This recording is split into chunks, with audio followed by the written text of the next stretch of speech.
I think.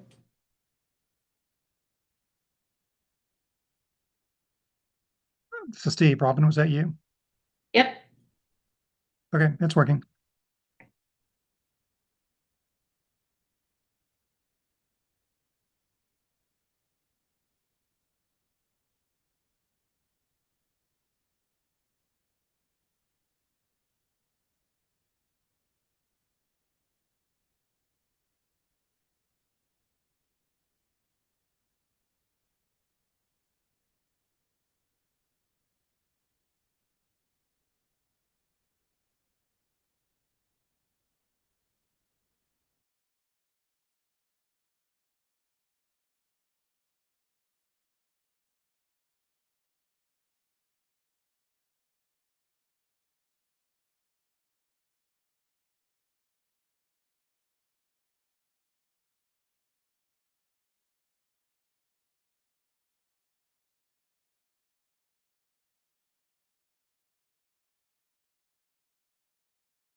Good afternoon.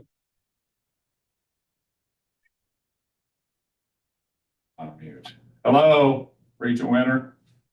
Hello, gentlemen. How are you? Doing well, thank you. We're Yes, I'm in a car, but I'm not operating vehicle. I'm sitting in the vehicle. we've got a couple more to get on here.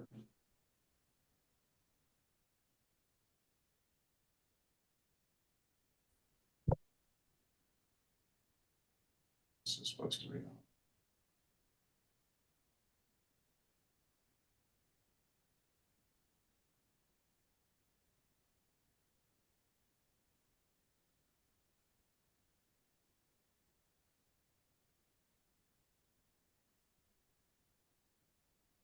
Who else were we expecting, Robin?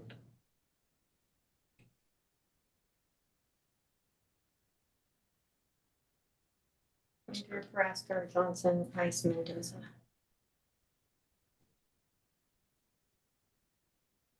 Who else are you expecting, Blake? We're expecting Neelima Parasker and Diana Mendoza. All right, well, we're going to start the moment we hit a quorum out of respect for everybody that did get on.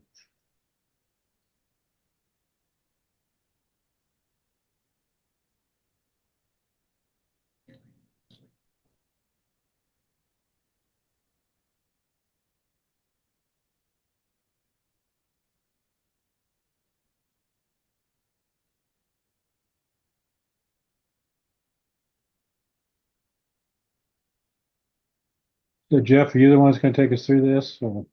Yes, I will. Thank you. Thank you.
We got him. We've got a quorum. All right, here we go.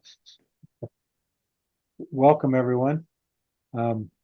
So let me start by saying it seems like only a few weeks ago I told you I'd do my best to never have a quick in-between meeting scheduled again. So apparently my best Is being recorded. apparently my best is not very good. So, so we have another one we need to do. We will work to try to do differently than this, but we just really weren't ready last week. And we have three items, but one of them is particular is time sensitive because we have to pay people. So that seemed like that should be the ruling course. So thanks for making yourself available and getting on with such short notice, and we'll try to move with dispatch. So we've confirmed Jeff is going to lead us through these. So Jeff, take us from the top, please. Well, thank you, Regents, and thank you everyone for taking time of your busy schedule for this. There are three items. If it's all right, Regents, I'll just walk through all three of them, and then you can do the votes if that works for you. I think it's okay, but we are going to have to do three votes, I think. So there's three items. One is related to a new faculty union and the ability to pay them. Another one's related to a lease for housing called the Hawker Apartments that Endowment has purchased on to the benefit of the university, and we're doing a lease from them. And the other one is a change to basically the 418A or the capital project related to Kansas Geological Survey. And I'll walk through all three of those. I know you need separate votes and can answer any questions. And I'll start with the Hawker lease, if that's all right. That is the one that is is a 216 unit apartment complex very near the stadium. We are actually housing a majority of the football team in that facility as well as students. It's a project that is that what we had leased previously, and some of you on this call had actually done a tour of that facility. Endowment was able to purchase it, and it provides lots of opportunities for the future. And they have done a financing themselves, a 5-year financing, and they're asking us to cover the debt service of that. We will likely eventually purchase that from them in the next 5 years. So this is a lease. While we work through that process, they're able to get it to us in time. And we actually filled it up this last weekend. So students are already moving into it. It's a critical asset for us as we deal with some of our housing challenges. So that is a 5-year lease. We'll cover the debt service payments and any expenses related to the facility be done directly with Endowment. The second one, as we backstop anything there that to make sure we cover all their expenses, right? What's that? We're knowingly taking on that we cover all their expenses, right? Yes, we're going to cover all expenses, including property taxes. If the time we purchase it, we would not have to pay property taxes as long as Endowment owns it. We do, so we will be paying all expenses, including property taxes on that. Okay, and then I know you said you go through them all, but a lot of my train of thoughts going. Okay. I mean, when we've talked about these kind of things before, we've talked about it's careful to not build ourselves up a big base of expenses and then enrollment falls off. I know from the comments I've heard you make, you're aware of that. In fact, you or the chancellor both said something last week about starting to be careful about how much more we want to grow. So we just would appreciate you keeping that in mind. Yeah, this is one that we would need no matter what. We probably need another 1,000 units. So we're eventually going to have to figure out a way to construct on campus. This one is one of the higher end products we have, charges higher end lease. It's a very nice apartment complex. It satisfies some of our leg demands and it satisfies some shortages we have. We're still leasing all of the Naismith building and 200 units in here in addition to this. So we will be looking at additional housing in the future. So this is going to be a perfect fit no matter what happens with enrollment in the future. Okay. Any other questions? Carl, I assume you want questions on this first. Sure, go ahead. Go ahead. Yeah, can you hear me? Yes, sir. Go ahead. Jeff, to what extent is this proposal, that is to lease this property, the result of projected enrollment increases? Or would you be here regardless of whether there was any increase in enrollment? It's a twofold issue. One is we are now at the point where we need to tear down the two of the Jayhawk towers, the two middle ones need to be, they're not worth continued rehabilitation. So it's sort of the end of life of some of our assets and the enrollment increase at the same time. So I would say, and we need swing space to do some maintenance on some of our other facilities, like Lewis needs to have a renovation done of it. So it is a perfect thing to deal with the enrollment increase and deal with some of our assets that need to be rehabilitated for swing space and loss of some assets like Jayhawk Towers. It's kind of all of those together. Any more questions on that one? Are you all in the position, when will you be in a position to publicly release your enrollment numbers, however they are, up, down, or sideways? I think we're not allowed to release them till the 20th day by state or board policy. I'm not sure what it is. So it'll be what, around October, Okay, mid-October. Okay. all right. Thank you. Thank you. Any questions on this one? Okay. Maybe we should go ahead and dispatch of it while we pause and ask questions. So, hearing no other questions, is there a motion to approve? So moved. When, Regent Johnson moved. Is there a second? I'll second. second, Thank you. All in favor? Aye, please. Aye. Aye. And me too, since it takes Aye. time. Any opposed? Okay, all right. Got that one. You're on a roll now. Thank you. The next one I'll go through is the Memorandum of Understanding between the University of Kansas and United Academics of KU. This is a new faculty union that was formed in May. And although we have not yet went through the meet and confer process and all the process that will require, it typically takes well over a year in many cases historically. In other places, we still need to proceed forward with the pay changes that we had made for the rest of the university. So we were required to engage with the new union. It was our first meetings together to get their approval for us to go from simply things as approving offers for competitive offers for people that may be other universities may be trying to lure away to regular promotion and tenure activities, anything that relates to pay at all. We have provided a 2% across the board increase to most of our employees. They had to approve that to be consistent with other employees. And then one of the things, we just finished a significant pay study that we'll be communicating to the board in the near future, and obviously through the state process as they look at it. One of the things we found that was making us very uncompetitive is when people went from took increases in tenure faculty from associate assistant and to full professor, our jumps in pay were very, very non-competitive with our peers. So there's also an adjustment in here for that to increase that relative to our peers, so we don't lose faculty who are becoming full tenure professors to other universities because they can get a bigger pay raise somewhere else. So all that together, the 2% increase, which we're providing to other employees across the university, the step increase for tenured faculty, and the ability to make offers and other things, we negotiated with them and came to an agreement on, which is in your packet. After this is over, we're going to be meeting with some of you at the Board of Regents to have a discussion before we start meet and confer, which will be after we have that meeting to go through the process of negotiating a full-blown contract that will govern in the future. But this is simply a memorandum of understanding, provide ability to change their pay like the rest of the university effective August 18th, which is the beginning of the contract year. So I'd be glad to answer any questions you may have about that. Questions, anyone? Chair Ice, this Yes. is Regent Johnston. I do have a quick question, Jeff, and you may have already said this, but so does this union replace the previous union that was in place for the academic faculty, or is it in addition to? This is the first faculty union we've ever had at the University of Kansas. Oh, It's a new okay. one. Thank you.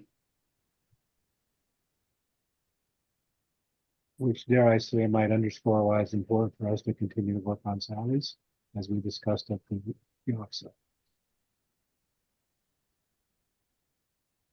Any other questions? this is when, Yes, sir. Quick question. Jeff, you mentioned the 2% increase for some faculty, and I think you alluded to fact there would be percentage for some faculty. What percentage my faculty that'll apply to? This would apply to all faculty, tenured and non-tenured track faculty, this proposal. And staff Well, and admin across university are receiving an equivalent increase. So I'll ask it differently.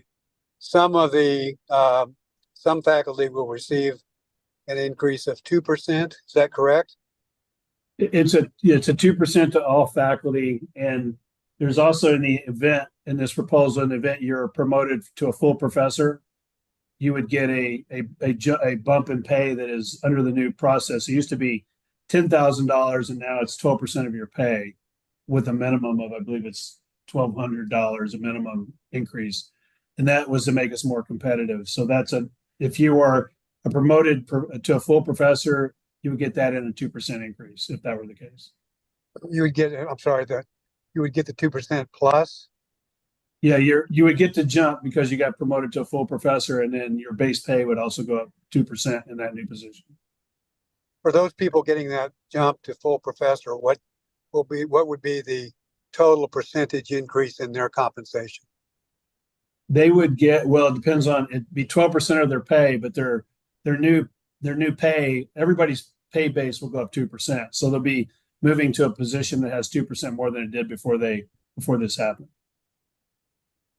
And besides that 2%, some of them, those going to full professor, will receive 12%. Is that correct? Yes, and that is like tens of people. We're not talking a lot of numbers. This is Okay. less, Yeah, not a great number, but trying to get an idea of the range. Yeah. Most people will receive 2%, and some others will receive more than 2%, correct? correct. Those people are all getting a promotion, though. Got it. Yeah. Okay, thank you. All right, other questions? Okay, we'd entertain a motion to approve this one as well. This is when I move to approve this. Okay, thank you. Is there a second? Second. Thank you, Regent Johnston. All right, any further discussion? All right, hearing none, all in favor, signify by saying aye, please. Aye. Aye. Any opposed? Aye. Okay, all right, we'll look forward to the subsequent negotiations. Yes. So will we. The last item is the Kansas Geological Survey. They received ARPA funding from the state to do to build basically what's called a core library. Whenever they do drilling across the state, you get a big rock core of fairly good length that needs to be kept for records of the geological records of the state. It needs to be stored, and they are building a new facility, expanding a facility. It's about 9,000 square feet floor space, but it's 24 feet high, so it's quite a bit of space. So it's for the expansion of the building, the shelving. Originally, we had put into the 418A the capital request that you all received about $3 million, because we thought that was a funding we were going to have available for this. We have $3.8 million of funding, and thank goodness we did, because we're going to spend every bit of it based on increases in construction costs and what we need to do for this facility. So this will help us have the adequate funding to do that. So we're asking for a modification of the authorization from 3 million to 3.8. And as the bids are coming in, that's going to be the number we're gonna build and plan to. And I think in some cases that might even still be a challenge the way construction costs are going, but it will allow us to do some really critical expanding, because we're out of spaces to store what is important geological information for the state of Kansas. Again, it's part of the state funding. It is, of course, okay becoming lower. We hope we would, but so far it's not looking good. Yeah, okay, all right, any questions? All right, hearing none, we'd entertain a third motion. Approve this. So moved. Thank you, Regent Johnston. Is there a second? I can second. Thank you. Okay, any further discussion? All right, hearing none, all in favor signify by saying aye. Aye. Any opposed? Okay, motion carries. All right, Thank you so much. Really you're appreciate it. welcome. I don't believe there's any other business that could come before us, so I will just, I'll again, apologize for needing to have you all get on in short notice. We'll continue work on not doing that, but also recognize sometimes we have to do things dynamically, so appreciate your understanding. Everyone enjoy a safe rest of the day. Take care.